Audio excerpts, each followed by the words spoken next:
Assalamualaikum warahmatullahi wabarakatuh.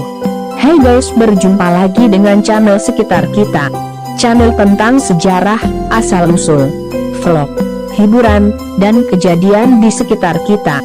Kali ini aku akan membahas tentang Syekh Jangkung dalam cerita Lulang Kebo Landoh.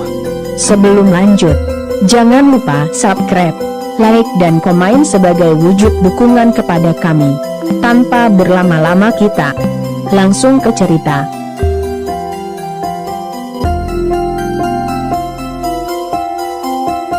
Berbicara tentang Lulang Kebo Landoh, maka tak lepas dari cerita Syekh Jangkung atau Saridin. Konon katanya barang siapa yang memiliki Lulang Kebo Landoh maka orang itu tidak mempan dengan senjata apapun. Untuk lebih lanjutnya marilah kita simak cerita selengkapnya. Lulang Kebo Landoh tak tembus senjata atas jasanya menumpas agul-agul siluman ala Seroban. Saridin mendapat hadiah dari penguasa Mataram, Sultan Agung, untuk mempersunting kakak perempuannya yang bernama Retno Jinuli. Akan tetapi, wanita itu menyandang derita sebagai Bahulawayan.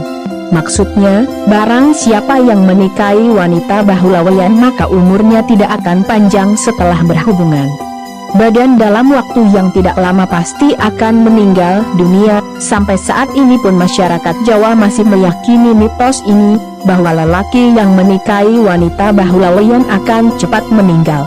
Dia harus berhadapan dengan siluman ular ala Seroban yang merasuk ke dalam diri Retno Jinuli.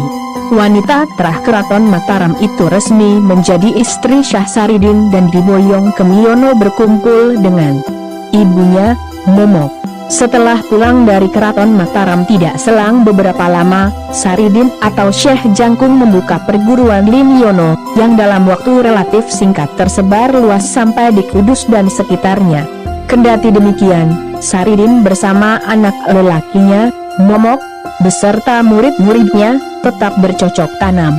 Sebagai tenaga bantu untuk membajak sawah, Momok minta dibelikan seekor kerbau milik seorang warga Dukuh Landoh. Meski kerbau itu boleh dibilang tidak lagi muda umurnya, tetapi tenaganya sangat diperlukan sehingga hampir tak pernah berhenti dipekerjakan di sawah. Mungkin karena terlalu diforsir tenaganya, suatu hari kerbau itu jatuh tersungkur dan orang-orang yang melihatnya menganggap hewan peliharaan itu sudah mati. Namun saat dirawat Saridin, kerbau itu bugar kembali seperti sedia kala.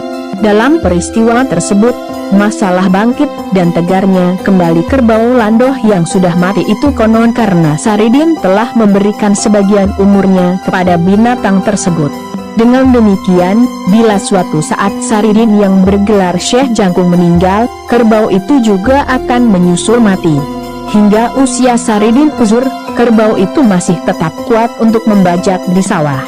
Ketika Syekh Jangkung dipanggil menghadap Yang Kuasa, kerbau tersebut harus disembelih, tetapi ada yang aneh, meski sudah dapat dirobohkan dan pisau tajam digunakan menggorok lehernya, ternyata tidak mempan. Bahkan diriwayatkan senjata terkuat orang sekabupaten Pati tidak mempan untuk menyembelih kerbau Landoh tersebut karena senjata apapun tak bisa menyembelih kerbau.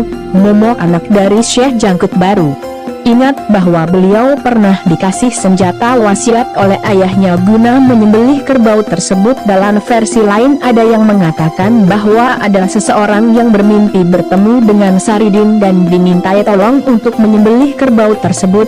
Karena sudah dapat izin dan restu dari Saridin, maka kerbau itu pun bisa disembelih dengan mudah. Setelah kerbau berhasil dipotong, kemudian daging dan kulitnya diberikan kepada para pelayat. Kebiasaan membagi-bagi daging kerbau kepada para pelayat untuk daerah Pati Selatan, termasuk Kayen dan sekitarnya hingga tahun 1970 memang masih terjadi. Lama-kelamaan kebiasaan keluarga orang yang meninggal dengan menyembelih kerbau mulai jarang, hanya orang-orang tertentu saja yang masih melakukan tradisi itu.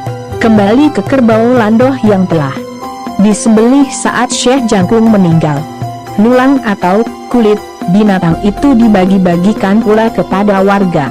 Entah siapa yang mulai meyakini kulit kerbau itu tidak dimasak tapi disimpan sebagai piandel atau jimat. Mereka beranggapan barang siapa yang memiliki lulang kerbau landoh, konon orang tersebut tidak mempan dibacok oleh senjata tajam apapun jika kulit kerbau itu masih lengkap dengan bulunya.